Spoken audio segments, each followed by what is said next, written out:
Hello guys, আজকে আমার বাড়িতে সুপারি বাগানের একটা আমরা গাছ কাটবো। এই গাছটা সুপারি বাগানে অনেক ক্ষতি করছে। এই আমার ভাই নিয়ে আসলাম গাছ কাটতে। আর ভাইয়ের মুখে থেকে শুনি একবার করত ধার করলে কয়টা করে গাছ কাটা যায়। এটাই আমার ভাই গাছ কাটবো। ভাই একবার করে করত ধার করলে কয়টা করে গাছ কাটা যায়? গোজাল টোজাল না বাজিলে মোটামুটি 5টা 7টা 10টাও যায়।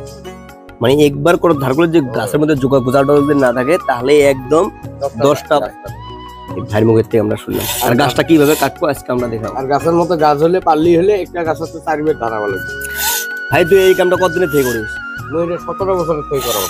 17 বছর থেকে ভাই কাজ করে, ভালো অভিজ্ঞতা আছে। 17 বছর বয়সের থেকে কাম করো, আজ 40-45 বছর হল।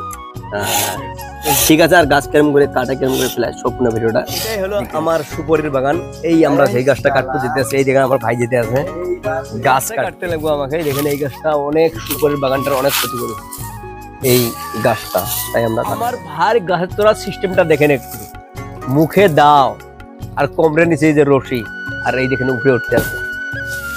অনেকে ভাবতে আছেন গাছ তো আগে গড়ে দিয়ে কাটে, এই কেন আগে আগাল দিয়ে কাটতে আছে। মানে আমার এখানে অনেক সুপারি গাছ আছে, এদিকে কারেন্টের তার আছে, সবকিছু বাসে কাটতে হয়। তাই আমরা আগালের থেকে নিচে দিয়ে কাটতে আছে আমার এই ভাই। ওর জন্য এই ভাই গাছ আগালের থেকে গড় থেকে কাটেছিল। দেখেন কত সুন্দর ভাবে গাছটা ফেলে দিল। আর হুন্ডা মেশিনটার একটু আওয়াজটা শোনেন।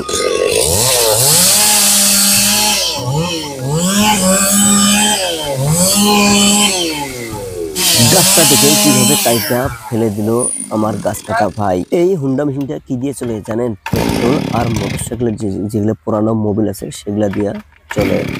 আর কোনো গাছ কাটলাম, আমার কোনো কিচ্ছু ক্ষতি হয় নাই, খালি অল্প একটু এই নারকেলের গাছটা একটু ক্ষতি হয়েছিল। এই নারকেলের গাছটা অল্প একটু ক্ষতি হয়েছে, আর কোনো কিছু ক্ষতি হয় নাই। আমার গাছ কাটা একদম পুরো সম্পূর্ণ হয়ে গেল।